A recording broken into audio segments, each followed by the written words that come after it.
CHICKEN. Use the code chicken in the shop. CHICKEN.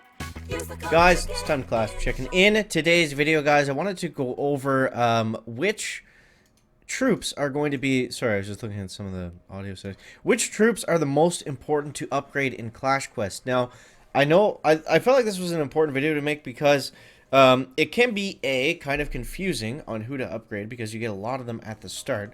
And B, you don't get a lot of gold, and if you don't make the right choices at the right time, it can actually really set back your progress and prevent you from getting crates and just overall give you a bad experience with the game. So I want to go over which troops are the most important and why to upgrade as you progress throughout the game. So if we want to look at this kind of overall at who the best troops are and who the worst ones are, now I don't have all of them. I don't have the bomb miner just yet.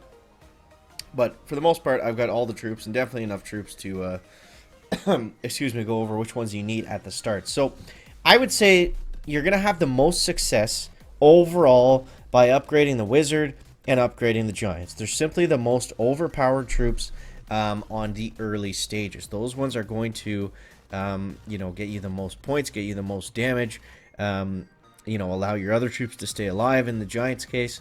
So if you focus on those two troops right out of the gates, you're probably going to be okay. I would say the wizard overall is actually the best troop in the game, and that's pretty well simply because he does splash damage. So the wizard can get incredible value if you're able to string together a couple decent combinations with them, and if you have them upgraded a little bit more, then that simply just means more damage output, more buildings taken down, and everything like that. It's not to say the other troops are bad. They can actually be better. It just depends on the scenario. But overall, in a general sense, the giants and the wizards are going to be awesome all the time. And especially the wizards, you're going to be, you know, in a pretty good spot if you have those guys upgraded. So, you know, from there, we have our specialty troops. We have, you know, the ones we unlock later on. So the P.E.K.K.A. Bomber, Baby Dragon Minion. The P.E.K.K.As are good. I mean, you want to keep the P.E.K.K.As upgraded enough to where they can single shot a building pretty well.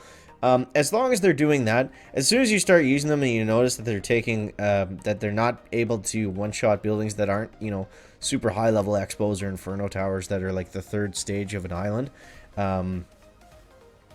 you know, then maybe it's time to go back and look at upgrading them. But until then, and as long as you have the dual blade equipped, and they're one-shotting like 80% of the buildings that are out there, 80 or 90%, then you're going to be pretty okay. The bombers, I feel like, they're kind of high risk, high reward because they can actually probably do, if you get a combo of bombers with the heavy bomb equipped, they can probably do the most damage output in the game with a specific combo.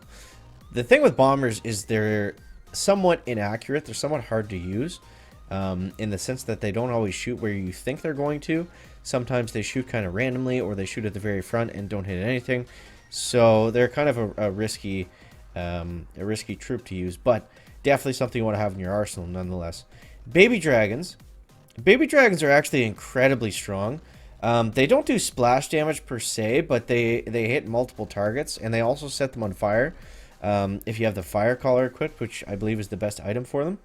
So, yeah, minions I find are not that useful. I don't have them very high level yet, though, so that's probably why I'm saying that. They're half the level of my other troops, so we got to rank them up. So just keep an eye on what level you have your troops as you go throughout the game.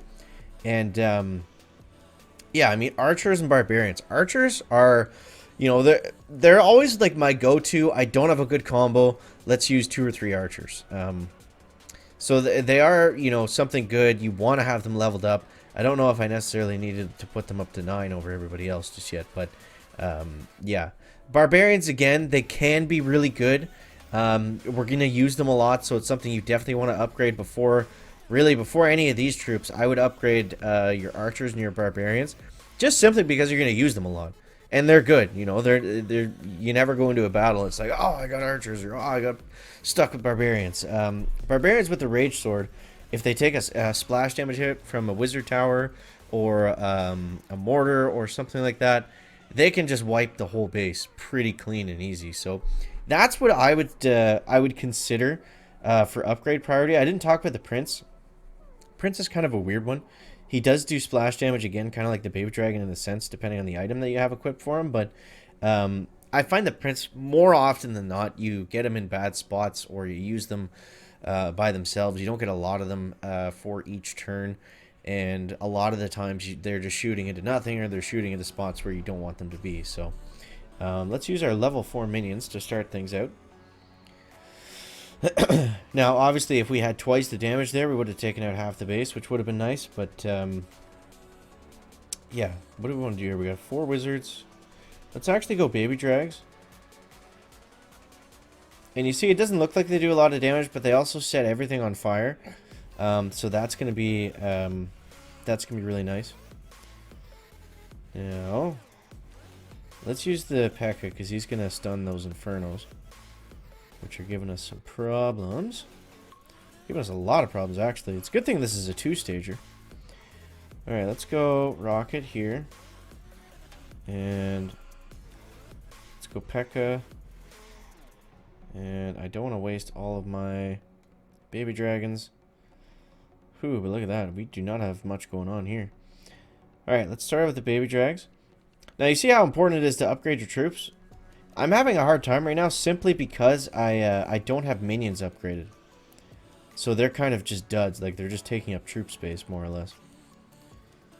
Okay. So you see right here, like, they're gonna... Like, a 4 times is gonna just take out that mortar. Alright, let's use the magic wand. 1, 2, 3. And what else do we got? We got a shuffle, summon bell. We'll take the P.E.K.K.A.s right there. And that should finish things up for us. Boom, there it is. Alright, so we're able to walk with that one with a little bit of help. Just a little bit of help from those magic items. But, yeah, there it is, guys. So I hope you enjoyed the video. If you're looking for a clan, make sure you join Chickens. We will get you sorted. And collecting resource boats every day. That's a good way to level up as well. But, yeah. Hope you guys enjoyed the video. If you did, make sure to subscribe to the channel. We're covering everything that's Clash Quest. And I'll probably post Clash Mini next and see where we're at with that game. But hope you guys enjoyed. As always, thank you so much for watching. That is going to wrap up the video today. Make sure to leave a like if you found it interesting, entertaining, or informative. Catch the next one, guys. Check it out. Back.